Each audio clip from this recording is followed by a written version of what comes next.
বাংলার সান্ধ্য অধিবেশন প্রবাহতে আপনাদের স্বাগত। আজ আপনাদের সাথে লন্ডন স্টুডিও থেকে আছি মানসী বড়ুয়া। ডক্টর ইউনূসের সাথে বৈঠক, অন্তর্বর্তী সরকারকে পূর্ণ সহযোগিতার আশ্বাস জো বাইডেনের। জানাবো পলকের প্রেমিকী লাভের চেয়ে লোকসানি বেশি হলো নুসরাত ফারিয়ার। আরও জানাবো যুক্তরাষ্ট্র ভারতের সঙ্গে বাংলাদেশের কনফারেন্স ডিপ্লোম্যাসি এবং সর্বশেষ জানাবো আইনের শাসন প্রতিষ্ঠা কত দূর। এতক্ষণ শুনছিলেন সংবাদ শিরোনাম, এবার বিস্তারিত। ডক্টর ইউনূসের সাথে বৈঠক, অন্তর্বর্তী সরকারকে পূর্ণ সহযোগিতার আশ্বাস জো বাইডেনের। মার্কিন প্রেসিডেন্ট জো বাইডেনের সাথে বৈঠক করেছেন বাংলাদেশের অন্তর্বর্তীকালীন সরকারের প্রধান উপদেষ্টা ডক্টর মোহাম্মদ ইউনূস। বাংলাদেশ সময় রাত ৯টায় নিউ ইয়র্কে জাতিসংঘ সদর দফতরে দুই নেতার মধ্যে বৈঠকটি অনুষ্ঠিত হয়। প্রধান উপদেষ্টার প্রেস উইং থেকে জানানো হয়েছে, বাংলাদেশ এবং ডক্টর ইউনূসের অন্তর্বর্তীকালীন সরকারের প্রতি পূর্ণ সহযোগিতার আশ্বাস দিয়েছেন প্রেসিডেন্ট বাইডেন। কিভাবে বাংলাদেশের ছাত্ররা আগের স্বৈরাচারী সরকারের বিরুদ্ধে রুখে দাঁড়িয়েছে এবং জীবন দিয়েছে তা জো বাইডেনের কাছে বর্ণনা করেছেন ডক্টর ইউনূস। দেশ পুনর্গঠনে তার সরকার জোরালোভাবে কাজ করে যাচ্ছে এবং এজন্য যুক্তরাষ্ট্রের সহযোগিতা দরকার হতে পারে বলে প্রেসিডেন্ট বাইডেনকে জানিয়েছেন প্রধান উপদেষ্টা। প্রেসিডেন্ট বাইডেন বলেন, শিক্ষার্থীরা যদি দেশের জন্য এত ত্যাগ স্বীকার করতে পারে তাহলে তাদেরও পূর্ণ সহযোগিতা করা উচিত। গণ অভ্যুত্থানের সময় শিক্ষার্থীরা যেসব দেয়াল চিত্র এঁকেছিল সেসবের ছবি সংবলিত দ্য আর্ট অফ ট্রায়াম্ফ নামের একটি বই প্রেসিডেন্ট বাইডেনকে উপহার দেন প্রধান উপদেষ্টা। পলকের প্রেমিকী লাভের চেয়ে লোকসানি বেশি হলো নুসরাত ফারিয়ার। সরকার পতনের প্রভাব যে শুধু রাজনৈতিক অঙ্গনকেই নাড়া দেয় তা কিন্তু নয়, এর প্রভাব পড়ে শোবিজ অঙ্গনেও। সম্প্রতি আলো আসবেই নামে একটি হোয়াটসঅ্যাপ গ্রুপের কিছু স্ক্রিনশট ফাঁস হয়, যে গ্রুপে রাজনৈতিক ব্যক্তিবর্গের পাশাপাশি যুক্ত ছিলেন শোবিজ অঙ্গনের বেশ কিছু তারকাও। আর এরপর থেকে শোবিজ তারকাদের সঙ্গে বিভিন্ন রাজনৈতিক ব্যক্তিদের সখ্যতা ও অন্তরঙ্গতার খবর বেরিয়ে আসতে শুরু করে। এবার নতুন করে সামনে এসেছে অভিনেত্রী নুসরাত ফারিয়ার নাম। গুঞ্জন উঠেছে সাবেক সরকারের ডাক, টেলিযোগাযোগ ও তথ্য প্রযুক্তি মন্ত্রণালয়ের প্রতিমন্ত্রী জুনায়েদ আহমেদ পলকের সঙ্গে অন্তরঙ্গ সম্পর্ক ছিল এই অভিনেত্রীর। জানা গেছে, পলকের যখনই মেজাজ খারাপ হতো তখনই তাকে শান্ত করার জন্য ডাক পড়ত অভিনেত্রী নুসরাত ফারিয়ার। নায়িকার বডি ফিটনেসের প্রতি নাকি বিশেষ আকর্ষণ ছিল পলকের। শুধু তাই নয়, সাবেক এই প্রতিমন্ত্রীর সঙ্গে অবৈধ সম্পর্কে জড়িয়ে নিজের ৯ বছরের প্রেম ও বাগদান ভেঙে দেন নুসরাত ফারিয়া। এমনটাই চাউর হচ্ছে বিনোদন পাড়ার অলিতে গলিতে। ক্যারিয়ারের শুরু থেকে বেশ সাহসী রূপে ধরা দেন নুসরাত। খোলামেলা পোশাকের কারণে বিভিন্ন সময় নেটিজেনদের তোপের মুখে পড়তে হয়েছে তাকে। শুধু তাই না, ধনাঢ্য ব্যক্তিদের সঙ্গে বিদেশে ঘুরে বেরিয়েও নানা সময় আলোচনার সমালোচনার শিকার হয়েছেন তিনি। দু একটি সিনেমা ছাড়া তার তেমন কোনো সিনেমা হিট না থাকলেও শুধুমাত্র পলকের সঙ্গে সম্পর্কের আশীর্বাদেই নাকি রাতারাতি কোটিপতি বনে যান এই নায়িকা। গুঞ্জন আছে যে কেবলমাত্র পলকের সহায়তায় নাকি বঙ্গবন্ধু শেখ মুজিবুর রহমানের বায়োপিক মুজিব, একটি জাতির রূপকার সিনেমায় শেখ হাসিনার চরিত্রে অভিনয়ের সুযোগ পান নুসরাত ফারিয়া। এমনকি পলকের হাত ধরেই আওয়ামী লীগ সরকারের এমপি হওয়ার চেষ্টাও করেছিলেন এই অভিনেত্রী।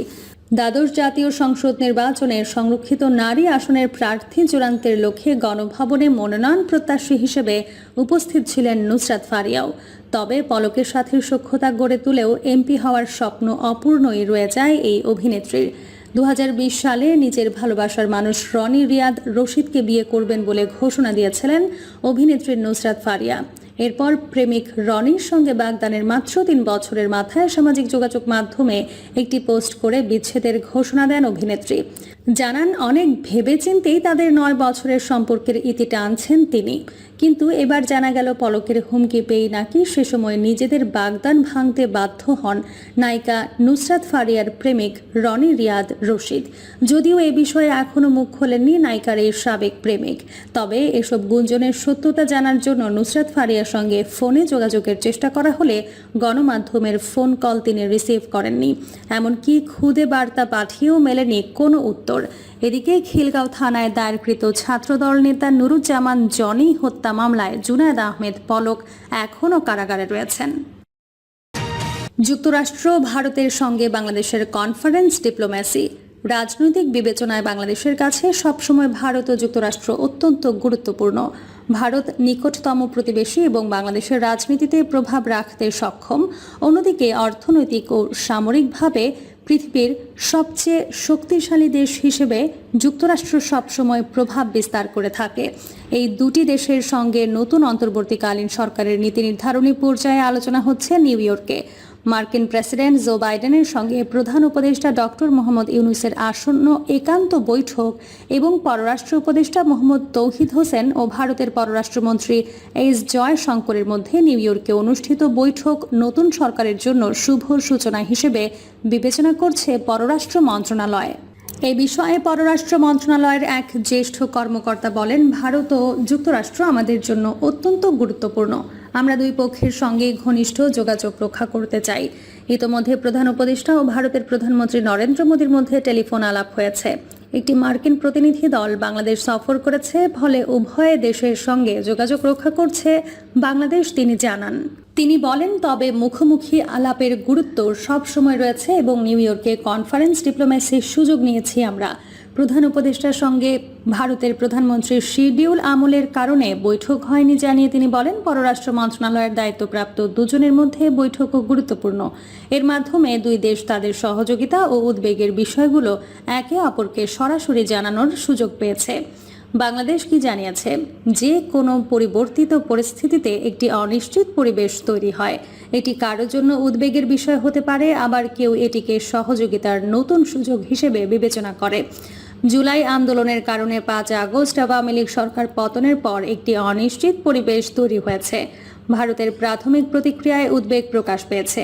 অন্যদিকে যুক্তরাষ্ট্রের প্রতিনিধি দল পাঠিয়েছে বাংলাদেশকে কিভাবে সহায়তা করা যায় সেটি মূল্যায়নের জন্য। এ বিষয়ে সাবেক একজন কূটনীতিক বলেন, পরিবর্তিত পরিস্থিতিতে দুই দেশের কাছে বাংলাদেশের চাওয়া পাওয়া ভিন্ন, ফলে দুই বৈঠকের আলোচ্য বিষয় ভিন্ন হবে, এটি খুব স্বাভাবিক। ভারতের নিরাপত্তা ও অন্যান্য যে উদ্বেগ রয়েছে সেগুলোর নতুন সরকার কিভাবে মূল্যায়ন করে সেই বিষয়ে দুই পক্ষের মধ্যে আলোচনা করার সুযোগ রয়েছে জানিয়ে তিনি বলেন, অন্তর্বর্তী সরকার অবশ্যই বাংলাদেশের প্রকৃত অবস্থান তুলে ধরবে। ভারতকে বাংলাদেশ ভালো একটি প্রতিবেশী হিসেবে চায়। সমতা ও ন্যায্যতার ভিত্তিতে পারস্পরিক লাভজনক সম্পর্ক প্রতিষ্ঠা করতে যায় সরকার। ভারতের অহেতুক উদ্বেগ প্রশমিত করার মার্কিন প্রশাসনের সহায়তা পেলে বাংলাদেশের জন্য মঙ্গলজনক হবে জানিয়ে তিনি বলেন, এই অঞ্চলে যুক্তরাষ্ট্র ও ভারতের উভয়েরই উদ্বেগ হচ্ছে চীন। এই প্রেক্ষাপটে বাংলাদেশ যেন চীনের দিকে বেশি ঝুঁকে না পড়ে সেটি হয়তো উভয় দেশই চাইবে। সেক্ষেত্রে যুক্তরাষ্ট্র হয়তো ভারতকে এ বিষয়ে সতর্ক করতে পারে।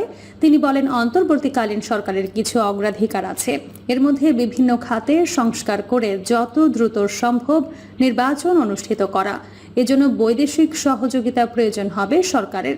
ফলে সবার সঙ্গে একটি ভালো সম্পর্ক রাখার জন্য বিভিন্ন পক্ষের সঙ্গে সংলাপ অব্যাহত রাখবে বাংলাদেশ।